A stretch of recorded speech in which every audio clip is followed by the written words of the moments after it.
on my camera. But yes, our show does not stop for that. So here we are with the yet another series of member spotlight. Boardrooms are a place where fortunes of great companies are written, and we bring to you the unheard stories where all the pillars of good governance, whether they are promoters, founders, independent directors, executive, women directors, or even the investors, CEOs, CX, so everyone plays a crucial role to it. We've nurtured the promoters, empowered the women leaders, hosted our Honorable Finance Minister Nirmala Sitharaman ji, Union and Cabinet Minister of Women and Child Development Smriti Irani ma'am, Dr. Kiran Bedi madam, Mr. Ajay Tyagi, who is ex SEBI chairperson at various flagship events which we have hosted in the past, along with a few other dignitaries like Ekta Kapoor, like IAS Vinita Vaid Singhal, Yogita Jadhav from the SEBI ROC. And yes, we are kind of trying to make a social impact by providing this platform of Mentor My Board, which acts as a growth aggregator for you. In this journey, we are today a strong team of 80 plus mentors on the platform and board leaders. Log into the platform to explore the plethora of knowledge, resources, tools, services, and opportunities which are all put together just for you. Logging into the platform of Mentor My Board is completely complimentary, and you can create your profile and access the platform for exploring all those knowledge sessions. In the pursuit of building better governed boards with effective directors, we are striving to co create a community of 100,000 directors and creating opportunities for board aspirants. This Member Spotlight series focuses on the recognition, growth, and credibility of our members under the spotlight. And hence, without further ado, let us today welcome our member, Mr. Anik Shah, to this series of Member Spotlight and understand his journey in detail. Mr. Anik Shah is a senior manager at Motilal Oswal Financial Services Limited, Mumbai, and has 2 decades of experience in the BFSI segment. A very good evening, Anik ji, and thank you for joining us today. Yeah, hi Neha. Thank you very much. Thank you for the opportunity to be here in this platform on Member Spotlight with Mentor My Board. And thank you, Divya, and entire team at Mentor My Board. Yeah. Anikjit, if you could please adjust your camera a little because we cannot see you properly. So just before we go ahead, a little, yeah, that's perfect. Thank you so much. This sounds great now. So before we dive into the deeper questions, I would like to understand your career journey and what initially sparked your interest in this markets and kind of commodity markets and the currency markets. So what was it behind your thoughts that you entered into this particular field? Uh, my career journey started with a search for opportunity in global financial markets in, say, January 2005. And I came across the very first organization to work with, Remount Commodities Private Limited. It was a very bizarre Mumbai as a business executive.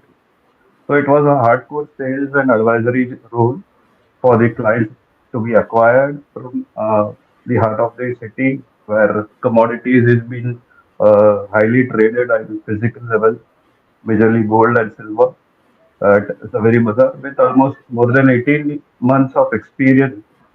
Then I switched to angel broking in December 2006 and led a team of more than 20 people representing Gujarat and South India commodity business.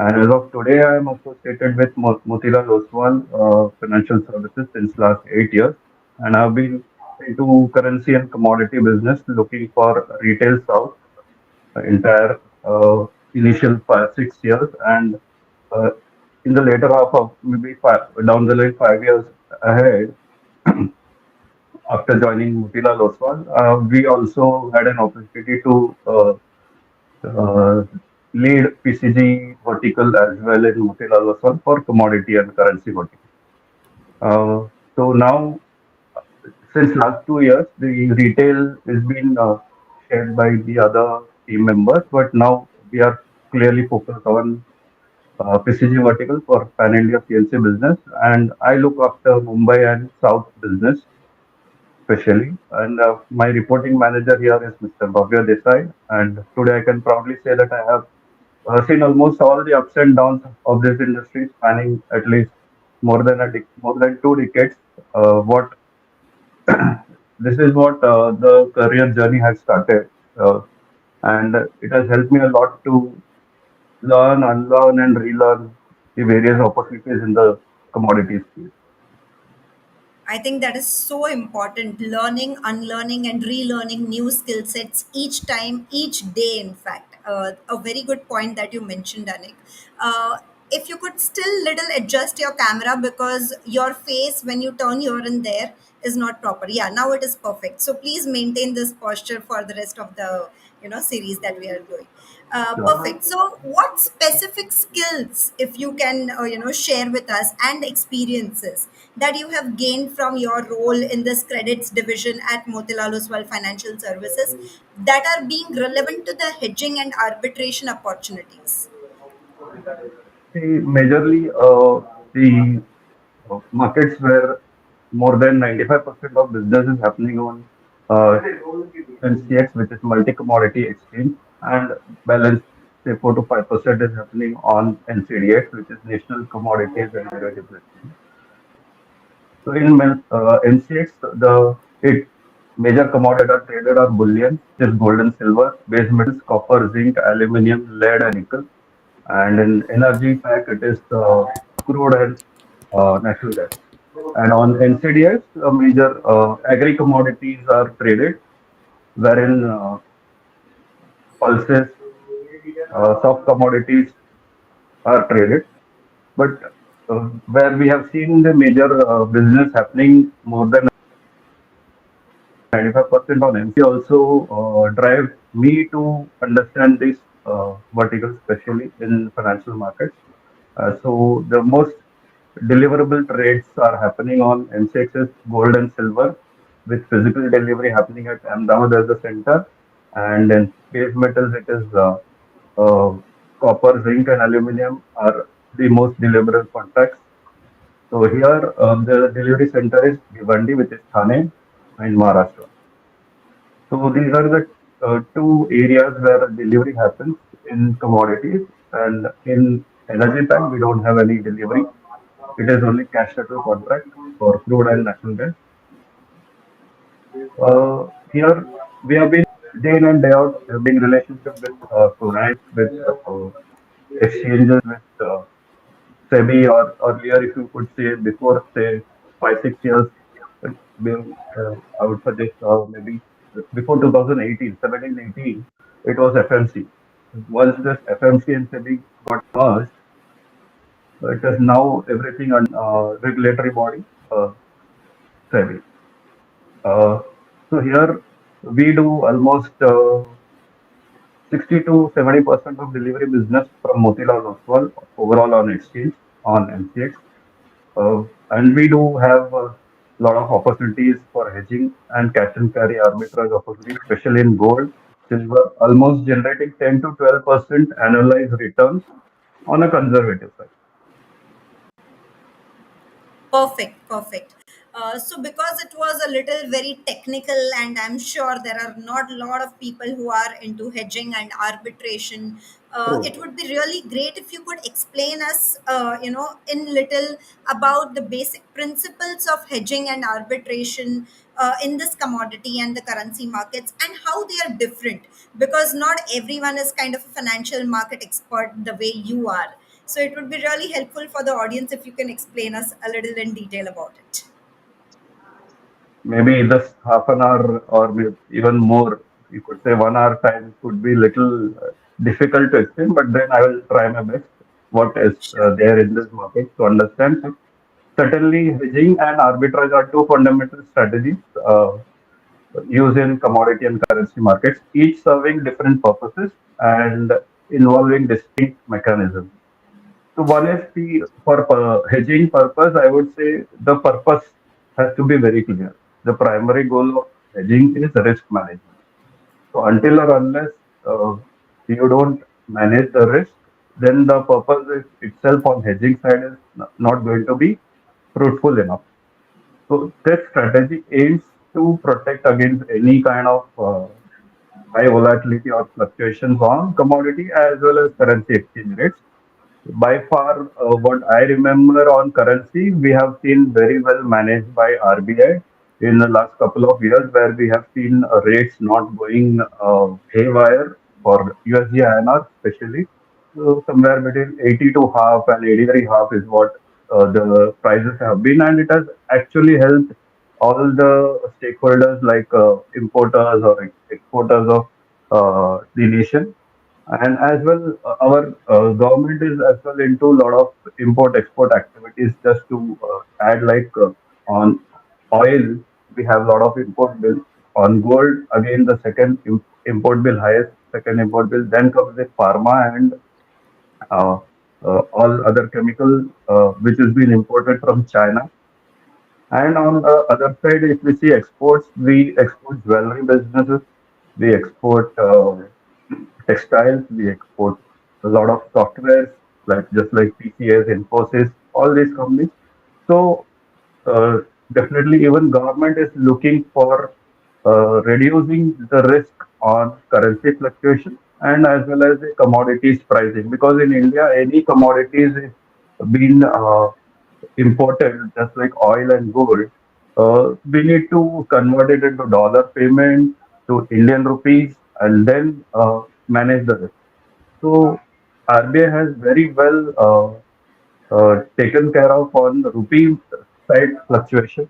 So that has definitely helped. In the last 10 years, the present government has actually worked a lot on controlling the prices of currency against dollar. Then the prices of uh, commodities like gold, silver, or crude oil to that extent is not in any central government or any country's hand. That is just because there are very high uncertain events happening across the world, right? We all listen to it, we all see to it, we all have the media very much in hand, social media very much in hand to guide us what is happening across the world. Just to add, like the recent events which happened since COVID-19, uh, what we experienced was war between Russia-Ukraine. Then in this year, there are more than 40 such nations that are going on elections. Already half of the year is over. We are into the second half of this year.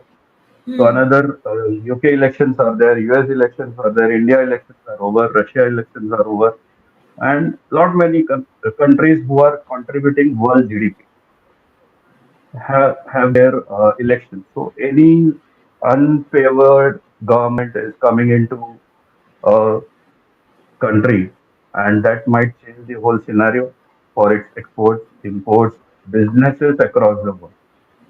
Across the world, in the sense, maybe China, maybe Japan, maybe UK, maybe Russia, maybe US. So all these are very highly interlinked markets as of today because the information is very fast. The flow of understanding the market has been very difficult, or whether to hedge, whether to take arbitrage opportunity or not. So one thing is like you need to have strong mechanism. You need to understand futures contracts or options contracts, forward contracts, and it goes on. The list is on using the mechanism is very long, like swaps. I would just take an example of an airline industry here, which might use to hedge against rising fuel prices by purchasing futures of contracts for fuel, locking in current prices for future needs. This could be an very good example. And in arbitrage, it would be the purpose of the goal of arbitrage is to exploit price discrepancy between two different markets or financial instruments to achieve the risk-free profit. So here the mechanism is like simultaneous transactions. You need to enter and exit both the markets at immediate timing. Where the prices are higher, you need to sell, and where the prices are lower, you need to buy. And cross market comparisons, if there is a different pricing in India and different pricing in US, we can also do that kind of cross market comparison. Currency arbitrage, exploiting some difference between the India US interest rates and getting that currency arbitrage, because today India rates are around 6.5%, US still at 5.5. So the rates just uh, came very closer to India and US just because US has consistently raised rates for the last 2 years, and it has just halted in the previous year, not to raise rates, but to wait and watch and take a glance on how the economy is performing in US, and if at all required, they might go for rate cut. They already announced that maybe they might go for rate cut this year, but yet there is no sign because they want strong data coming in to support the economy and then take the right decision. Maybe this year they might go with one rate cut in September meeting. So my this is what how the global I know I am little bit technical. Maybe people here who are listening to this spotlight are little, maybe they are able to get what I am trying to convey or not. I'm not sure, but this is how we used to track global markets just to keep our clients servicing right on time and with right guidance as per the positions that they take with us under our guidance. I think you really mentioned it so well that staying updated, being known, being aware about not only the Indian trends but also the global markets and the global trends is very important, and that would kind of help you to be more better in terms of guiding your portfolio people. So yes, while I understand all of this, but the next question here that came up to my mind is how do you stay updated on these market trends, and what are those tools or resources, if you can share with us, which you rely on for your market analysis? Yes, absolutely. Understanding and effectively implementing hedging strategies is what crucial for participants in commodity and currency market. So what we do here is we understand the risk profile of the client first. Until or unless you know the risk profile of a client. So every client will differ from the another client because they might have a different size of capital, they might have a different requirement altogether, they might not even go for through energy packs, they might only deal with the precious metal pack. So every commodity has its own benefit and its own other relevance in the market. But then, yes, the dollar is the currency reserve. So we all track dollars. That is the very first thing. What is happening across the world, uh, and if at all there is any sanctions coming from US to any nation, and how far it will affect. Just like we have seen Russia sanctions coming upon from Europe. Wonderful. So there is a question in the chat box from the audience who is hearing you, and one of our This is participant. how we track. Sorry, Uh, did I miss you? yeah, hello. Yeah, Anik, I'm really sorry. I think I lost your voice in between. Now am I audible? Yeah, you are. There is a little lag at Okay. your end, Okay. I guess. So I was just saying that this is how So maybe Bloomberg live at our office by Prabhadevi. for all of us. Uh, we have a sound research team here with Uh, members which in our industry, don't see with any of the reputed brokers as compared to Motilal Oswal. So again, the top management is very well clear on how they should invest in research team, how they should invest in infrastructure, how they should invest in technology, how they should invest in client acquisition, and so on and so forth. So we do a lot of awareness programs on commodities as well and currencies as well through exchanges, through investor protection fund programs, on investor awareness programs, and this helps a lot to keep updated to our clients as well, and also our research team helps for us to keep abreast about the market. Great. Anik, there is a question in the chat box from the audience that those who are hearing you. And Okay, Girija, who is one of our members, is asking you that dollar is getting weaker and rupee could be used for international trade as well. How do you see correct. this affecting the commodities market and the scope of rupee in this international market? Uh, See, in the past 10 years, what we have seen is the Indian economy rising from say 7, 8 number to today's number at 5. Say, I'm talking upon GDP numbers and overall economy as a $5 trillion. So this has definitely helped us, but that doesn't stop here. And that has to work with strong compliances, strong rules and regulations, and to grow here from on, say from fifth to fourth or third or second or first position, if at all we become a superpower replacing all the other nations, we have to change whatever difficult scenarios are there. Definitely, rupee might get stronger, but it will take time. So, and time could be maybe another 10, 15 or 20 years down the line. Nobody knows. The strategy from the current PMO office, they say that they want something 2047 India to be a superpower or something like that.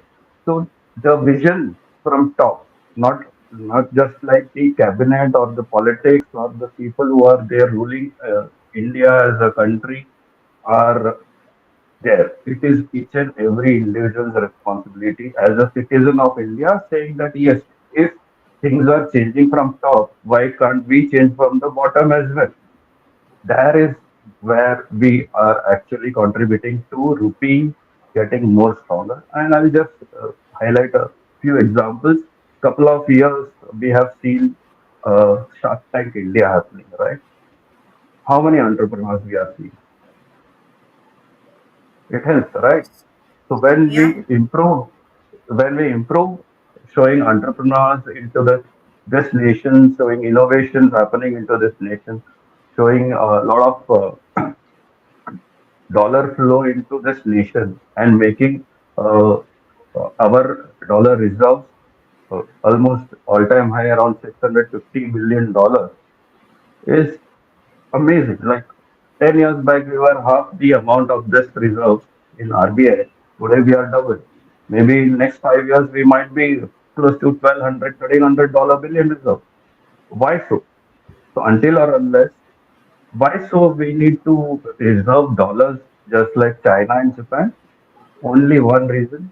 If at all there is any uncertain scenario happening, say for example, the global economy goes into recession, what do we do? Then people might flock to dollar.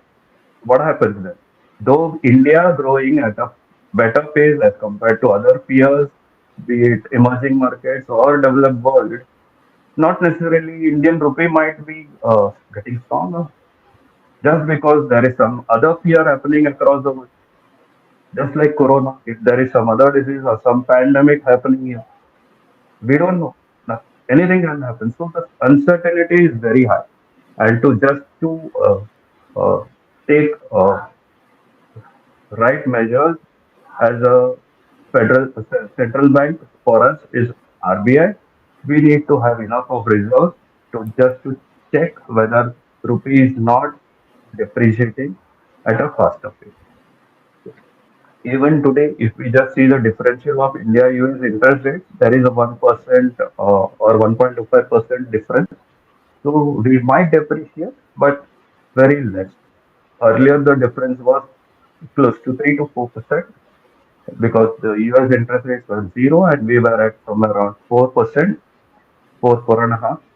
But then now, last 2 years, we have a different scenario where US interest rates are 5.25 and ours is at 6.5. So definitely weaker dollar is there, but that doesn't help rupee getting stronger. But only thing is nation itself has to grow much more stronger to get rupee affecting commodities market, and it will not impact much on commodities. Only thing is we might be resilient to other fluctuations where if Chinese yuan is depreciating, we might not. If other BRICS nation currencies are depreciating, I have seen, we all have seen, not I only, Brazil Russia currency is not so good happening. Russia, again, because of the Russia Ukraine war, is not so promising. So, only promising nation in the world is, apart from US, is India. So whenever there is a dollar pullback from across the nations, be it from treasury bills, be it from other some investments by FIs from US to other nations, be it Eurozone or UK or Japan or China, if they pull back their rupee just because their bond yields are higher, their interest rates are higher, they may not sit for 4 to 5% return, right? Though US is quite safe, they will say if I get a better arbitrage opportunity with India investing at 7-8% just on bond markets, why should I not part of my portion to India investment? And that is what is happening as of today. We all see that every day, day in and day out, the numbers coming into FIs, come in today's market flows, in equity, in debt, in FDIs, or some other route if there is any changes by the central bank. Wonderful. I hope I think, this would have answered this question. yeah, so I understand you gave a very nice perspective to this particular question about, how a rupee can kind of, grow and become that aspirational for other countries to have, being traded for. Anik, I wanted to also kind of understand. You mentioned very nicely that, while the government is kind of formulating their own policies, why not we as individuals also kind of, initiate things from our side? And with this, I also wanted to ask you, like, you are a recent member of this community of Mentor My Board. So how do you see those governance influencing the investment strategies and the risk management in this financial services domain? So majorly, the governance part is quite tricky here. It's not like overnight or over a period of a year or couple of years time to happen. We have Right. seen almost more than 10 years happening changes. Just to name few changes in Indian policies like the demonetization, the GST, the Article 370, the G20, and so on and so forth. And today's world, after coming back strongly from COVID and also being resilient to Russia Ukraine war, or having right relations between US, Russia, and China, or even to the neighbors who are quite tricky to us, very close, from Pakistan or Sri Lanka or Bangladesh. We have all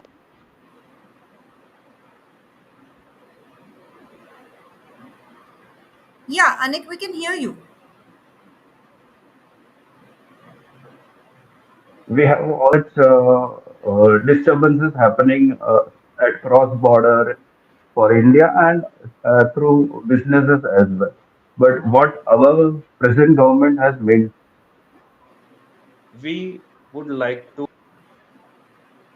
we all best way me to uh, ditch to us be it to One is regulation, stringent seen as a major commodities market. MCX regulate as a body. Exchanges are MCX and NCDX, so they follow the regulations guidelines formulated by SEBI. And in currency markets, we have RBI and the finance ministry directly involving wherever required, managing the exchange rate policies and stability, ensuring currency markets in a very smooth manner. The regulatory framework is established both by SEBI and RBI in currency markets to protect investors and prevent market manipulation, fair trading practices to be ensured, and risk mitigation, mitigating market risks and clearing and settlement. So all this comes into picture: transparency and accountability, market surveillance, ethical standards and compliance, like code of conduct, compliance mechanism. So a lot of things go into deep through not even a corporate side, but through exchanges, then goes with the regulatory body, then goes with the finance ministry. So this hierarchy has to be there just to check whether there is no deviation. We have seen all these differences since 2003 when India MCX commodities was launched and NCDX both were launched in the October 2003. Uh, we have seen Lehman Brothers, we have seen NSCL spot scam from MCX, the owner of is Jignesh Shah, and then we have seen Brexit, we have seen US China trade war, we have seen COVID, we have seen Russia Ukraine war, we have seen what not. In the almost 2 decades of this commodity markets, what has happened, our currency market since August 2008, uh, in the 15-year period, 16 year period, we have seen a lot of changes, and it has actually helped a lot to uh, major commodity traders or wholesale merchants to take the right guidance through right brokers available in the country, and this has helped a lot to evolve the business over a period of time. Right. I think it was sincerely enjoying speaking to you, Anik, and I didn't even realize we've passed half an hour. The team has actually cautioned me that we are exceeding the time. But yes, Anik, thank you so much for joining with us. It was really wonderful, wonderful interaction, and we look forward to more such interactions Thank in you. the future and hearing from you about the capital markets, about arbitration, hedging, and a lot of things from the financial services. Yeah, thank I hope Yes, and for all those who uh, logged in a little I late, was I'm sorry, that is how we to generate decent returns on all our mentor Anik. my board members firm would like to have or any or anything. at if at all, we have to have a couple of hours of session through your team. I am happy to help or happy to engage with just to have much more better idea because I don't think this would have actually helped all of us on this platform. But then yes, this is what our it is like 24 by 7 for us. Even on Saturday, Sunday, there could be a war, right? Even on Saturday, Sunday, there could be True. some election going on with results for any given country. Even on a working day, so we don't have saying that you are off. So we have to be there on toes uh, because US markets are working for us. In India, it is 9 to 12 midnight, morning 9 to 12 midnight, so almost 15, 16 hours of work. And we work with different shifts to keep our Yes, so clients a big shout out, ahead. I think, to all the members of Mentor My Board who want to get connected to Anik for understanding more in detail. And yes, to those who logged in a little late, you can log into the platform of Mentor My Board as well, wherein we have a plethora of resources, we have a plethora of knowledge that has been bundled up for you. do visit the platform, create your login, which is completely complimentary, and be in the whirlwind, connect with a lot of people where you understand different facets of governance. So thank you so much, Anik, once more for joining with us, and see you everyone in the next, member spotlight series that we will come up with. Thanks, Anik. Thank Bye. you. Thank you, Neha. Thank you, Divya. And thank you, Team Mentor My Board, for this opportunity. Have a great day.